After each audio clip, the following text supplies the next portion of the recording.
j'ai quelqu'un au niveau maternel qui est là. Donc ça peut être, je pense que c'est plus une grand-mère ou quoi que ce soit. Votre grand-mère, elle est décédée. Oui. Parce que je l'ai là, elle est là, elle arrive, elle dit bonjour. C'est la première qui arrive, c'est elle qui ouvre un petit peu le bal, comme on dit. Ouais.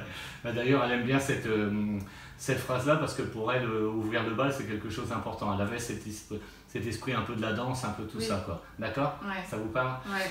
Ok, bonjour alors. Ok. J'ai aussi, du côté paternel, j'ai aussi un homme qui vient. Donc je pense que ça doit être plus un grand-père. Donc le grand-père aussi est décédé. Voilà, c'est ça en fait. Voilà, j'ai la grand-mère maternelle, j'ai le grand-père paternel. Alors après le reste viendra sûrement, mais pour l'instant c'est comme ça. On y va par étapes. Voilà, c'est les premiers. Ouais. D'accord. C'est vous qui m'avez dit tout à l'heure que vous étiez de Nantes. Oui. D'accord, ok. Parce qu'on me fait voir la dimension plutôt plus haut, quoi. Oui. D'accord, ok. Ouais, c'est... On est même Nantes, mais on est du côté même, enfin tout ce qui est Angers, tout ça, c'est possible? Oui. Ça parle? Oui. Voilà, parce qu'on me parle de descendre comme ça, quoi. Donc c'est plus Angers, quoi. D'accord? Donc ça doit être entre Nantes et Angers qu'il y a la famille une bonne partie de la famille qui se pose, quoi. D'accord? Ouais. C'est pour ça, ils font sens à ça. Pas de... Nathalie. Oui. Qui c'est? C'est ma cousine. D'accord. On parle de Nathalie, donc c'est en rapport avec Nathalie, peut-être. Ça marche bien pour quand même le couple. Oui, enfin après comme tout couple, hein, mais oui. J'ai quelque chose qui me tique, quoi. Voilà, donc peut-être que c'est une mauvaise passe et qu'ils essaient juste de faire sens à ça. Et vous avez un frère? Oui. D'accord, ok. Donc c'est bien votre famille que j'ai. Donc ils sont compliqués. Moi c'était plus par rapport à mon avenir, on va dire, notamment sur ma stabilité géographique. Il faut pas. Faut laisser le phénomène de bouger, de changer d'endroit. J'ai Paris, mais j'ai Toulouse, c'est normal que j'ai plein de trucs comme ça. Oui. D'accord? Bon, c'est ça, on me dit, c'est bien ça. C'est bien, elle fait ses humanités, et là c'est plus les grands-pères. Elle fait ses humanités, elle voit du monde, elle voit d'autres personnes, elle voit d'autres mondes, c'est très bien. Parce que les parents étaient plutôt casaniers. Oui. Donc en étant casaniers, ils vous ont donné cette vie casanière, et c'est pas bon pour vous. Il faut s'élargir, il faut élargir son esprit. D'accord? Ça vous fait du bien. C'est pour ça qu'on parle de Toulouse, on parle de Paris, on fait même le tour, quoi. C'est vraiment... vous avez pas été à Lyon aussi? Enfin, si. Voilà, on fait vraiment le tour de la France, quoi. C'est bien. Pour eux, c'est l'idéal. D'abord, ils viennent. Ils voyagent avec vous, quoi. Donc ça leur plaît, tous ces mouvements de vie, d'existence, parce que justement, ça évitera, ça permettra d'appréhender l'existence correctement. Ok. Donc que ce soit même professionnellement ou au niveau vie en fait. Voilà. Et les personnes avec qui ça marchera sentimentalement auront cet esprit un peu voyageur. D'accord. Voilà, pour que justement enlever cette stabilité qui vous est imposée, qui n'est pas chez vous, mais qui est imposée par vos parents. La peur de dépasser on me fait voir carrément leur clôture. Ils sont dans une maison, vos parents? Ouais, j'ai une clôture et genre presque j'ai peur de passer la clôture, quoi. D'accord? Ça fait ça, vos parents? Ils sont un peu comme ça? Ils sont beaucoup comme ça. D'accord, ok. Ouais. Donc il faut pas bouger, quoi. On est là, il faut pas bouger. Alors que là, c'est bien. Il faut que vous puissiez bouger parce que de toute façon, si vous voulez revenir au point de départ, la Terre elle est ronde. Hein. Donc on y arrivera. Vous n'êtes pas en coloc? Je vais normalement y passer. D'accord, ok, c'est ça, on me parle de coloc et tout. Et en fait, dès que vous avez des moments où vous vous dites après tout, non, mes parents ont raison, parce qu'il y a toujours ce truc-là, mais là vous verrez bien que vous allez vous apercevoir, c'est pas. Et donc du coup, vous avez un truc générationnel qui reste. Et vous reprenez le truc de votre maman. Voilà, c'est un schéma générationnel qu'il faut enlever, parce que la grand-mère n'en veut pas. Elle n'avait pas le choix, on lui a mis ça elle est venue sur Terre, elle s'est dit, tiens, je vais mettre ça à cette époque-là. Donc 5 enfants, bah oui, allez, on y va, on fait des couches et on va nettoyer, quoi. Ça va pas plus loin. Donc ne faites pas ça, voilà. Et dites-le à maman. Que c'est que générationnel, que c'est pas elle. Et le S de tout à l'heure, je vous en ai parlé d'un S. Oui, un S. Il revient encore, on me reparle de ça. Dites-moi les gens que vous avez autour de vous qui... En S, en premier, ça va être ma maman. Elle s'appelle Sylvie. Ah, bah c'est ça, je vous ai dit Sylvie tout à l'heure. Mais bien sûr, je vous dis Sylvie et... D'accord, ok. C'est vraiment sa préoccupation, c'est Sylvie, parce que d'abord, elle a moins de temps de vie, et donc c'est maintenant qu'il faut qu'elle le fasse.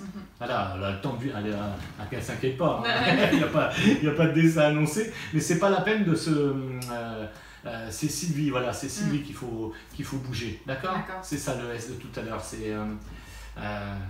il faut qu'elle réagisse maintenant, il faut qu'elle prenne son courage à deux mains, qu'elle dise à son mari du moins, on bouge, mais ils partent en vacances, tout est calculé, tout est millimétré, mais ils s'ennuient, c'est pas possible de s'ennuyer autant. Vous leur dites... Ils ont peur. Ouais, il n'y a pas à avoir peur. Ils ont peur de tout. Ouais, ils ont peur de... c'est normal, en fait, plus vous faites ça, moins vous donnez d'aventure, plus vous avez peur. Et la pensée ne va... Vous lui dites, elle a la pensée au niveau des briques de son jardin. Ouais. D'accord? Donc, et alors, c'est pas vrai, c'est pas ça. Il y a autre chose derrière. Il y a un monde. Il faut qu'elle aille le voir. C'est important pour son existence, pour son âme. Okay. D'accord? Ils insistent un peu, hein. Ils sont un peu... Ouais. Parce que là, ça pas l'inquiéter, mais ça la dérange. Ouais. Parce qu'elle a un côté, des fois, elle n'est pas un peu renfermée sur elle-même, un peu... Pas une dépression, mais si. D'accord, elle peut s'enfermer dans une dépression à cause de ça. D'accord, c'est ce qu'on me dit. Donc ils en font sens parce que c'est important. C'est important de lui dire. Donc on la mettra sur il faut qu'elle se nettoie, et le nettoyage il est relativement simple. C'est elle passe la barrière. C'est basique. Hein. Elle passe la barrière. Elle va dans des associations. Elle bouge. Elle va voir du monde. Okay. D'accord. Ok. Oui, c'est presque enfermé dans un carcan, quoi. Mais vous n'êtes pas dans un bureau, il n'y a pas un truc, c'est fermé. On fait voir, c'est fermé. Et donc du coup, presque vous ne voyez pas le jour, quoi. Ça vous parle ou... Oui, c'est très monotage, c'est très... D'accord, ok, on ne voit pas, on est la tête dedans, mais ça ne va pas du tout avec Anaïs. C'est très passif. D'accord, ça ne va pas du tout avec Anaïs, ça ne va pas avec votre cœur, ça ne va pas avec votre âme, et du coup, c'est dangereux même pour vous. Non, enfin dangereux, oui, non, au sens métabolique, ça vous enferme dans un monde qu'il ne faut pas. D'accord. Alors, on me dégage ça, mais on me dégage ça là, pour septembre. Hein. Septembre, octobre, il faut que ça soit... hop. C'était ça. D'accord, ok. Bon, bah c'est bon, alors mais donc vous avez la confiance de vos grands-parents. Oui, c'était le gros point, c'était la grosse question.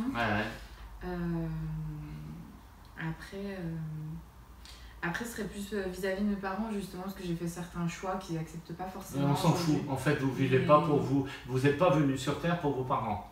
Et dites-leur qu'eux, ils ne sont pas venus pour vous, non plus. Voilà, on vient sur Terre pour soi-même, c'est très égoïste. Hein. Notre âme nous envoie dire voilà, on va faire un petit stage en bas, ça va être tranquille. Je te donne tous les éléments, par contre, je te mens un petit peu parce que tu n'es pas au courant de tout ce qui se passe. Et puis on y va. Et c'est comme ça qu'on fait nos expériences. Et on vient pour soi-même, on ne vient pas pour les autres.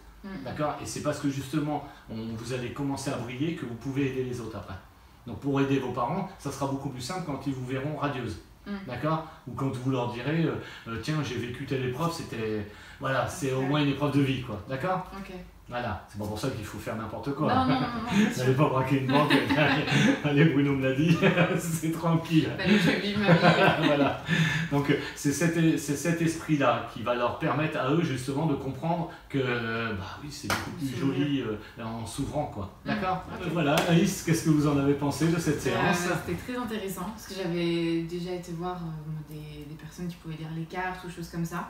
Mais pas en relation vraiment avec ma famille, avec cette conversation, en fait, l'échange qu'il peut y avoir. Et du coup, c'est assez impressionnant, et c'est vrai que... Ouais, non, c'est ça, c'est le mot, c'est assez impressionnant. Merci pour eux aussi. Ouais, d'avoir cette capacité de retranscrire aussi facilement et simplement, c'est ça que je veux dire. Simplement, c'est naturel, ça reste naturel, parce qu'en fait, ils sont là avec nous, donc eux, ils ne vont pas s'amuser à parler autrement que naturellement. Oui, c'est ça. Voilà. Bon, ben, je vous remercie. Merci beaucoup, en tout